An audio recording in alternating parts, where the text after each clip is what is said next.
So you look at our cities in America today, we look at the crime, homelessness, horrific schools. And you just look at it and you're like, what? Garbage, right? We talked about yesterday with Portland being piled high with garbage. And you look at this, you're like, what is going on? And then you see the voters voting for the same people and these politicians doubling down on their same failed policies. The new mayor of Buffalo is a socialist, straight up socialist.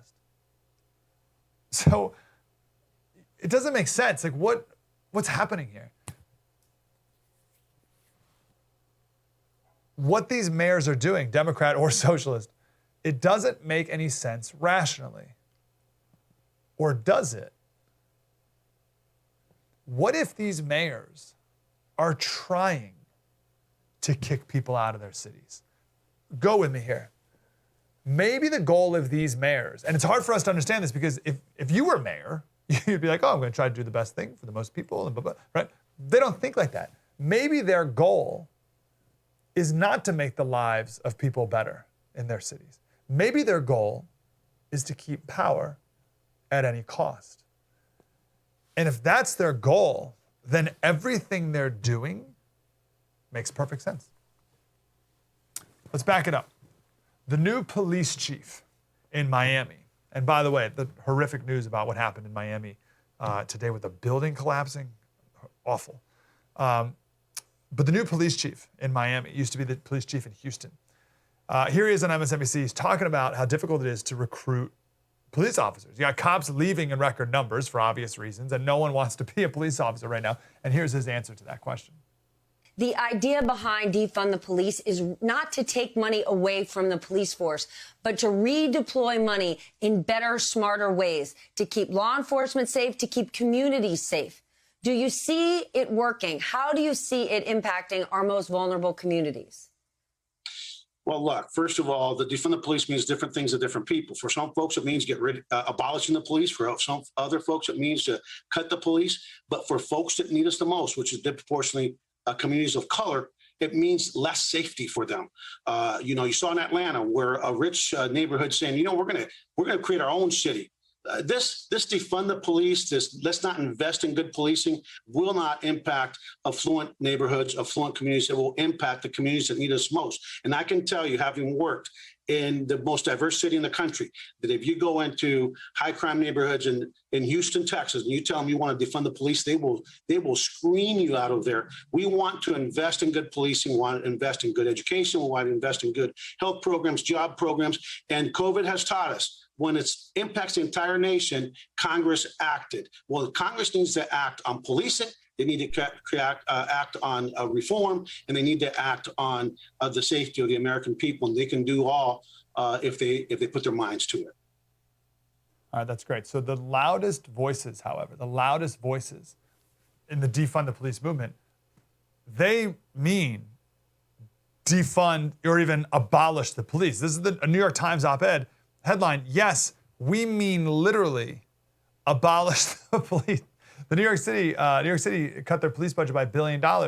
And AOC came back and said that's not enough. She said defunding police means defunding police. It does not mean budget tricks or funny math. Meaning like you can't just move money around here or divert it to different policies. She means no, you got to get rid of it. The police. Now, these activists, they often talk about income inequality. But as the police chief there just alluded to, what they never talk about is violence inequality. If you live in a nicer part of town, are you concerned about violence? Are you concerned about violence where you live? I'm not. Where I live, kids can run around. I'm not concerned about them getting shot. That needs to be the inequality that people are talking about. Forget about income inequality. It's violence inequality. And that's what the police chief is talking about. He's like, the people who live in the poorer, more dangerous neighborhoods are like, what are you talking about, defund the police? Yesterday we talked about Portland no longer enforcing minor traffic violations because there's an inequality there. So there's a police stopping people inequality. Now forget about that. That's not the inequality I'm talking about. I'm talking about the who gets shot in the head inequality. Can we address that? Chicago over the weekend, last weekend, 65 people were shot. 65 people were shot in Chicago. 65? 10 people were killed. One woman was stabbed to death. That was just over 48 hours. This is the one that went viral. All right, started with just a minor trafficking. It was at the Puerto Rican parade. How much of the video do we have? Yeah, there you go. So you got a crowd of people, and then shots just went off. They're shooting the woman in the driver's side. She gets out of the car. It's all blurred. You can't see it. She gets out of the car. Then the husband gets out of the car, and the guy shoots him in the head, right in the back of the head. Okay? What the heck is that? I know they're ever going to find that guy. They're actually both. Yeah, you can't see it. It's all blurred there for good reason. Right? Now, most people aren't going to hear about that story. That's not really going to make more than local news coverage because even though the victims are Puerto Rican, the killer has a higher melanin count in their skin. So in the hierarchy there, that's not going to get any more than local news. And right here. Now, you look at all this stuff, and I just share that just to talk about how insane it all is, right? In our cities. But what if the mayor of Chicago doesn't want things to improve? You look at it and you're like, well, of course we need to put a stop to this. But what if the mayor of Chicago is like, I don't care. What if the mayor of Chicago is like, you know what, this is actually good. What if she wants, and I'm just picking on the mayor of Chicago, you could pick any mayor in any city. But what if the mayor of Chicago wants things to be this bad? Why would she want that? Because people who would vote against her, they're just leaving. All the middle class people are just leaving. All people with common sense are just leaving. All people with conservative inclinations are just leaving. And who does that leave behind? Her voters. So she stays in power. What if that's all she cares about? Then all this makes sense. There's a name for this. It's called the Curley effect. It's named after Michael James Curley. He was the 4-time mayor of Boston, but it was all different times. He was the mayor in 1914 to 1918. Then someone else won. Then he won again, 1922 to 1926. Then someone else won. Then he won again, 1930 to 1934. And then he came back 12 years later, 1946 to 1950. Like, what a weird... His Wikipedia page says one of his biographers said his terms are a disaster, were a disaster mitigated only by moments of farce. This is such a great review. Mike Slater Show, a disaster mitigated only by moments of farce. Anyway, 2 Harvard economists have formulated this idea, calling it the Curley effect. This guy hated Anglo-Saxons so much, he wanted a city, Boston, of only poor Irish people. So he intentionally passed policies and also just a whole rhetoric that caused people that he didn't like, that might vote against him, to leave, thereby ensuring that he would stay in power. It's called the Curley effect. This is what the Harvard guys write, the 2 Harvard economists. Other American mayors, but also politicians around the world, have pursued policies that encouraged emigration, that's leaving, of their political enemies, raising poverty but gaining political advantage. In his 24 years as mayor, Detroit's Coleman Young drove white residents and businesses out of the city. Quote, under Young, Detroit has become not merely an American city that happens to have a black majority, but a black metropolis, the first major third world city in the United States. The trappings are all there, showcase projects, black-fisted symbols, an external enemy in the cult of personality.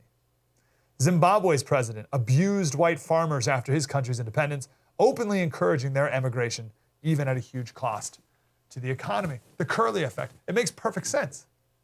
So if you're in Portland, as we talked about yesterday, or any city, and you want to keep power, you could either try and convince your opponents to vote for you, right? They could try, or kick them out. Now, you can't kick people out, but you can do everything you can to get them to leave on their own. Understanding this Curley effect is a paradigm shifter for me. So I'm here in California, right? So I'm considering, like, why would Newsom support this policy? And you name it, just right, name any policy. Why would he support this policy? It makes no sense. Let's do the policy of, this one's made the news a lot. Not charging people who steal up to $950 with a crime. All right, so shoplifting is legal in California, okay? Shoplifting. Why would he support a policy that says shoplifting is legal? It doesn't make any sense. That hurts everyone. It's terrible policy. It's driving businesses out of the state. It's driving the middle class out of the state. It's horrible for everyone. California, for the first time ever this last year, lost population. We're losing people in California. Why would he continue to do this? Because he wants to. Why would he be okay with people leaving? Because he wants them to leave. They want people leaving, certain people leaving. They want some rich people to stay, right? Because they need some money. Right? And of course, they want the poor to stay because they're the voters that are going to keep them in power. But the middle class, Republicans, Trump voters, common sense people, no. They got to leave. And good riddance. So you name your city, LA, San Francisco, Atlanta, all the leadership there, they're determined to stay in power. That's their number one goal, their number one priority. And they have no problem doing whatever it takes to stay in power, including driving out people who they think may vote against them.